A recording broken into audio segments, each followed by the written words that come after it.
3000 साल पहले पवित्र गंगा के तट पर बसे वाराणसी पर राजा अश्वसेन का शासन था।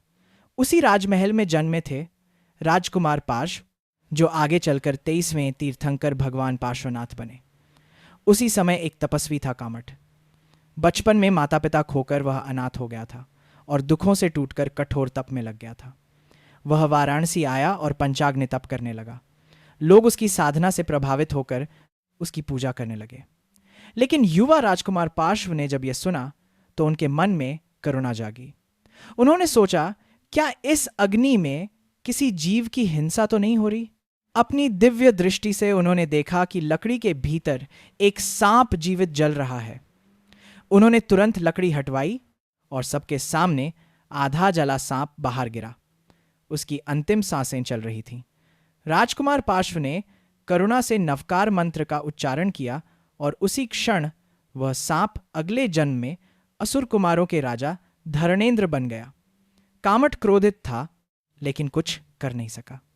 उसने और कठोर तप किया और अगले जन्म में वह मेघमाली, वर्षा का देव बनकर पैदा हुआ। समय बीता। जीवों के दुख देखकर पार्श्व का हृदय विरक्त हो गया। 30 वर्ष की आयु में उन्होंने राजपाट त्याग दिया और भगवान पार्श्वनाथ बनकर गहन ध्यान में लीन रहने लगे। एक दिन जब वे शांत अचल ध्यान में बैठे थे, मेघमाली ने उन्हें देखा। पिछले जन्म की जलन फिर जाग उठी। उसने प्रतिशोध में भयंकर आंधी तूफान बुला लिया। हाथी, सिंह, सर्प सब उसके मायावी रूप थे, लेकिन भगवान पार्श्वनाथ अडिग रहे। तब मेघमाली ने वर्षा का प्रलय बरसा दिया। पानी बढ़ता गया पैरों से घुटनों तक, फिर कमर तक, फिर गर्दन तक। तभी धरणेंद्र को अपने उपकारी भगवान की पुकार सुनाई दी। वह तुरंत प्रकट हुआ। उसने एक कमल उगाकर भगवान के चरणों को ऊपर उठाया और अपने विशाल फण फैलाकर उन्हें वर्षा की हर बूंद से ढक लिया। धरणेंद्र ने मेघमाली को फटकारा, यह प्रभु करुणा के सागर हैं, तुम क्यों उन्हें कष्ट दे रहे हो? मेघमाली का अहंकार टूट गया। तूफान थम गया। वह रो पड़ा और भगवान के चरणों में गिरकर क्षमा मांगने लगा। भगवान पार्श्वनाथ शांत थे, अचल, निर्विकार, समता से भरे हुए। इस कथा का संदेश सरल है।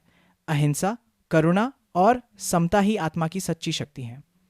और यह भी कि कोई हमारा शुभचिंतक है या शत्रु, ये अक्सर पिछले जन्मों के कर्म तय करते हैं। जिसने भीतर करुणा और समता जगा ली, उसे कोई तूफान डिगा नहीं सकता।